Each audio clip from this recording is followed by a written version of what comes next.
तो फ्रेंड्स यहाँ पर आप देख रहे हैं ये सीलिंग फ़ैन है और ये सीलिंग फ़ैन मैं आपको चेक करके बताता हूँ बिल्कुल बंद पड़ा है और पिछले सीज़न में चालू था। अब इसमें क्या हुआ, कैसे हम इसको चेक करेंगे? तो यहाँ पे सीरीज़ का वायर लगाया है, सीरीज़ से चेक कर रहा हूँ तो इसमें कुछ भी कंटिन्यूटी नहीं बोल रही है। तो इसको सही करने के लिए मैं आपको पूरे प्रोसेस बताऊँगा और इसको खोल के चेक करके बताएँगे कहाँ पर क्या कमी है और ये कोशिश करेंगे कम से कम बजट में ये रिपेयर हो। तो यहाँ से सबसे पहले इसका जो रोड है, डाउन रोड है, इसको खोल लेंगे। इसको खोलने के बाद मैं आपको इसके कनेक्शन चेक कराऊंगा और यहाँ पर आप देखें, ये देखें तो कनेक्शन हमने इसके चेक करे तो कुछ भी नहीं बोल रहा। तो इसका मतलब ये है कि हमारे सीलिंग फैन में कोई ना कोई प्रॉब्लम है। तो हम इसके सारे मतलब इसके पार्ट्स खोल लेंगे। तो यहाँ पे कंडेंसर की क्लिप है, इसको खोल लेंगे और इसको खोलने के बाद इसमें 3 पेच हैं। वो पेच आपको खोलने में बहुत ही ईजीली खुल जाएंगे। सीलिंग फ़ैन में ये प्रॉब्लम नहीं आती अधिकतर, कोई कोई सीलिंग फ़ैन होता है जिसमें काफ़ी मशक्क़त हमें करनी पड़ती है खोलने के लिए। तो ये बहुत ही आसानी से खुल गया है। 3 पेच है, तीनों पेच खोल लेंगे और उसके बाद हम इसको अलग कर लेंगे इस कवर में से। यहाँ पर आप देखें बहुत ही आसानी से खुल जाएगा। 3 पेच खुल चुके हैं, नीचे का ढक्कन हटाएंगे, आसानी से खुल जाएगा। बीच में पेचकस लगाएं इस तरीके से और डबल पेचकस लगा के आप इस तरीके से करेंगे तो या तो ऊपर का कवर खुल जाएगा या नीचे का खुल जाएगा। ये देखें आप यहाँ पर देखें तो ये आसानी से इसमें नीचे का जो कवर है हट चुका है और यहाँ को देखने को हमें दिखाई दे रहा है सीलिंग फैन हमारा बिल्कुल ओके नज़र आ रहा है वाइंडिंग इसकी। तो इसके अब देखते हैं इसमें क्या प्रॉब्लम है। तो यहाँ तक जहाँ तक भी मुझे लग रहा है इसकी लीड फॉल्ट होगी। तो इसको हम नीचे निकाल लेंगे और लीड ही फॉल्ट हमें नज़र आ रही है तो हम इसमें नई लीड निकालेंगे। तो इसमें हम नई लीड तो इसमें हम नई लीड निकालेंगे। तो इन पुरानी लीड को हम कट कर देते हैं। तो यहाँ पर आप देखें, अगर ये निकालना चाहें तो आप निकाल सकते हैं, लेकिन हम इसको कट कर देंगे क्योंकि इसमें हम नया कनेक्शन निकालने वाले हैं। तो यहाँ से हमने कट कर दिया। इसके बाद ये बाहर निकल आया है और यहाँ पर आप देखें, मैं आपको दिखाने का कोशिश कर रहा हूँ। यहाँ पर ये ब्लास्ट हुआ पड़ा है यहाँ पर, यानी कि ये फॉल्ट हुआ है, ये तार जल चुके हैं। तो यहाँ पर हम इसको चेक करेंगे हमारी वाइंडिंग सही है या फिर और तार तो कहीं से नहीं जला है। तो यहाँ पर हम जब इसको चेक कर रहे हैं तो हमें यहाँ पर दिखाई दे रहा है इसमें 4 वायर हमें आसानी से दिख गए हैं और इनको हम एक बार यहाँ पर चेक करेंगे। उसके बाद फिर आगे अगर ये सही होगा तो मैं आपको बताऊंगा आगे। तो यहाँ पर आप देखें, ये देखें 2 तार इसके दिख गए, एक रनिंग का एक स्टार्टिंग का और 2 और हैं इसमें, ये देखें। तो ये तार देखें आप, यहाँ से आसानी से इसको खोलें, टूट जाएगा तो दिक्कत होगी आपको जोड़ने में। तो यहाँ पर केयरफुली आप इनको निकाल लें। तो ये देखें 4 तार है हमारे और चारों तारों को हम यहाँ सीरीज से एक बार चेक कर लेंगे इनको साफ़ करके। ये देखें, ये देखें अब ये 4 तार पहले हम सीरीज से चेक कर लेंगे और उसके बाद फिर आपको इनको जोड़ के दिखाएंगे। ये देखें ये 4 तार इसमें हो चुके हैं और यहाँ पर आपको नज़र आ रहे होंगे। तो यहाँ पर मैं इसको एक बार सीरीज से चेक करूँगा और उसके बाद फिर इसमें हम नई लीड निकालेंगे। अधिकतर ये फॉल्ट होता है कि इसके लीड फॉल्ट हो जाने से मोटर की वाइंडिंग बच जाती है। अगर ऐसा आपके साथ होता है तो आप इस ट्रिक को अपना सकते हैं। यहाँ पर देखें दोनों वाइंडिंग हैं जो ऊपर नीचे की रनिंग स्टार्टिंग दोनों सही बोल रही हैं। तो यहाँ पर हम क्या करेंगे, इसमें नए वायर निकाल देंगे। तो यहाँ पर हम नए वायर लिए हैं, एक लाल कलर का एक वाइट कलर का। वाइट कलर का हम स्टार्टिंग में लगाएंगे और रेड कलर का रनिंग में लगाएंगे। तो यहाँ पर आप देखें बहुत आसान तरीके से आप इसको लगा सकते हैं।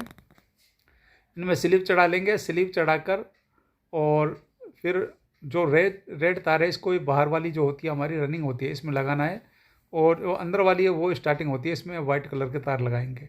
हमेशा जो भी डार्क कलर होता है वो रनिंग होता है और जो हल्का कलर होता है वो स्टार्टिंग होता है।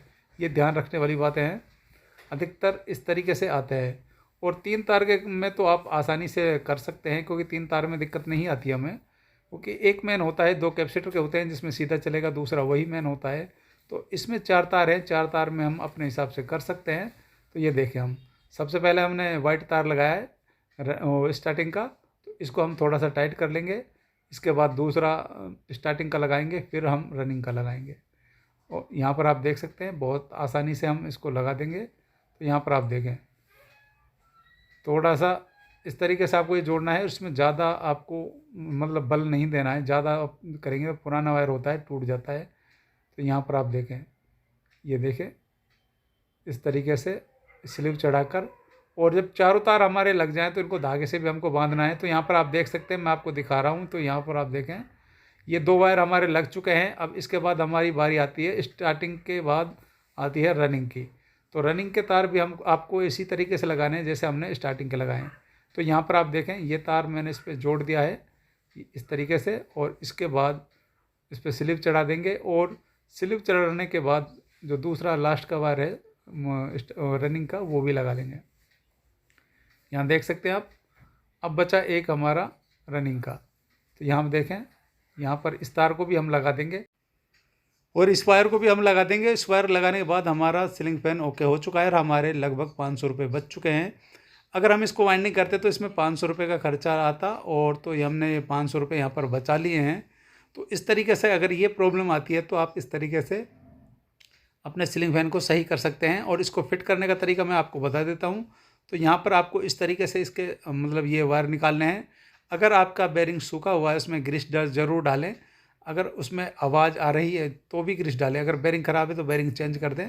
ये आसानी से फिट हो जाता है। ये देखें यहाँ पर इस तरीके से आसानी से फिट हो जाएगा, और घुमा के देख लें, आवाज़ नहीं होनी चाहिए। तो यहाँ पर बिल्कुल फ्री है। स्प्रिंग मैंने लगा दिया है, और इसका स्प्रिंग लगाने के बाद नीचे का कवर लगाएंगे, और इसको पेच को मिलाते हुए हम इन तीनों पेचों को कस देंगे। ये देखें इस तरीके से तीनों पेचों को मिला लेंगे, और मिलाने के बाद हम इसको कस देंगे। तो यहाँ पर हमने ये पेच मिला लिया है और तीनों पेचों को कस देंगे। कसने के बाद हम इसको घुमा के देखेंगे। अब सीलिंग फ़ैन हमारा फ्री घूमना चाहिए। जैसे ही हमारा सीलिंग फ़ैन फ्री घूमेगा तो समझ लीजिए हमारा सीलिंग फ़ैन ओके हो चुका है। बस हम इसके कनेक्शन करके आपको चलाकर इसको दिखाने वाले हैं। तो यहाँ पर आप देख सकते हैं अधिकतर सीलिंग फ़ैन में ये प्रॉब्लम आती है। अगर वाइंडिंग ख़राब हो जाती है तो वाइंडिंग में तो कोई ऑप्शन होता ही नहीं है, लेकिन उसके कनेक्शन जले हुए हैं तो भी आप उसको सही कर सकते हैं। या फिर एक कॉइल आपकी जली हुई है तो एक कॉइल को डायरेक्ट करके उसको भी आप चला सकते हैं। कई बार ऐसा होता है सिर्फ एक कॉइल जलती है या फिर उसका एक वायर टूट जाता है, तो उसमें कहीं से दूसरा वायर निकाल कर भी हम उसको चला सकते हैं। उसकी भी मैंने कई सारी वीडियो बनाई है और काफ़ी अच्छा प्यार उस पर आपका मिला है। तो यहाँ पर आप देख सकते हैं, यहाँ पर इस तरीके से इनके वायरों को हम नीचे निकाल लेंगे, दूसरे वायर में बांध कर इस तरीके से आसानी से निकल जाएंगे।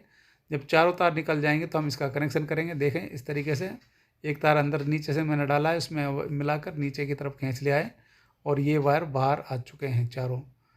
अब यहाँ पर कनेक्शन कैसा होगा वो भी आप देखेंगे। यहाँ पर देखें, मैं आपको दिखाता हूँ कनेक्शन कैसे होगा। तो यहाँ पर एक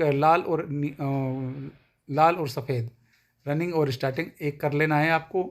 जो दो वायर बचे हैं वो कैपेसिटर में लग जाएंगे। ये देखें ये एक कर लिया हमने, और इसमें जो दो वायर हैं ये कैपेसिटर में लग जाएंगे। अब जो मतलब लाल लाल कलर के जो तार हैं इनमें हम डायरेक्ट लाइट देंगे। तो यहाँ पर अब मैं आपको चला के दिखाऊंगा। अगर ये उल्टा चलता है तो कोई भी स्टार्टिंग या रनिंग के एक वायर को इधर से उधर करना है आपको। सिर्फ यहाँ पर देखें ये चल रहा है और ये उल्टा चल रहा है। तो सीधा करने के लिए आपको क्या करना होगा, एक वायर रनिंग का या स्टार्टिंग का सफ़ेद या लाल इधर से उधर करना है, बस एक वायर। ये देखें अभी ये उल्टा चल रहा है। जब हम इस वायर को चेंज कर देंगे तो ये सीधा चलने लगेगा।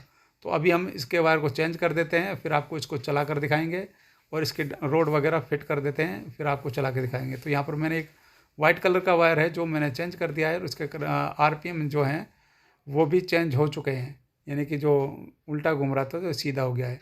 अब इसके कनेक्टर में इसके वायर को लगा देंगे, और जो ये वायर है कैपेसिटर का वाइट वाला, इस पर आपको टेप कर देनी है, और बाकी दो बचे हुए वायर हैं इसमें हमको लाइन देनी है, यानी कि न्यूट्रल और फेस दोनों देना है। और यहाँ पर आप देख सकते हैं तो ये बीच वाली पिन पे लगेगा, और बाकी दो दो बचे हुए हैं ऊपर नीचे लग जाएंगे। तो यहाँ पर आप देख सकते हैं, मैं आपको दिखा रहा हूँ। यहाँ पर एक वायर को यहाँ पर आपको फिक्स कर देना है कनेक्टर में नीचे की तरफ, और एक ऊपर की तरफ होगा। तो इसमें क्या है कि एक साइड ही पेच है, तो हम क्या है पहले इसका वायर लगाएंगे। तो यहाँ पर आप देखें एक साइड में इसमें पेच नहीं है, तो हम इसको लंबा एक साइड निकाल कर एक ही पेच से इसको कनेक्ट कर देंगे। तो यहाँ पर आप देखें, और इस तरीके से हम इसको टाइट कर देंगे। दोस्तों मैं पूरी बारीकी से मैंने सारी चीज़ एक्सप्लेन कर दी हैं आपको। फिर भी कोई दिक्कत आती है तो कमेंट ज़रूर कर देना। अगर आपकी कोई प्रॉब्लम होगी तो हम उसको कमेंट के थ्रू सॉर्ट आउट करने की कोशिश करेंगे। तो यहाँ पर आप देख सकते हैं मैंने इसके वायर लगा दिए हैं, और इसका पेच लगाएंगे, और इसके बाद आपको इसको चला कर दिखाने वाले हैं। इस पेच को आपको टाइट करना है डबल चाबी से। अगर ये लूज रहता है तो इसके कटने के कटने के और गिरने के चांस लूज की वजह से होते हैं, ना कि पिन लगाने से कोई सेफ्टी नहीं होती है। बोल्ट आपका अच्छे से टाइट होना चाहिए। अगर आपकी पिन लगी हुई है और बोल्ट लूज है तो वो धीरे धीरे बोल्ट वहाँ से कट जाएगा, और पिन तो वहीं लगी रहेगी लेकिन पंखा नीचे आ जाएगा। तो ये आपको ध्यान रखना है। तो यहाँ पर आप देख सकते हैं, अब इसके हम वायर लगा रहे हैं और फिर आपको इसको चला कर दिखाएंगे। इसके आरपीएम बिल्कुल सीधे हो चुके हैं। तो यहाँ पर आप देखें, ये पंखा मैंने उठा लिया है और इसके जो वायर हैं इनको थोड़ा दूर दूर करेंगे और फिर इसको प्लग में लगाकर चलाकर आपको दिखाएंगे। इस तरीके से आप अपने सीलिंग फैन को मात्र 10-20 रुपये में सही कर सकते हैं। ये देखें, आरपीएम इसके सीधे हो गए हैं और इस तरीके से आप इसको सही कर सकते हैं। मिलेंगे आपसे नई वीडियो।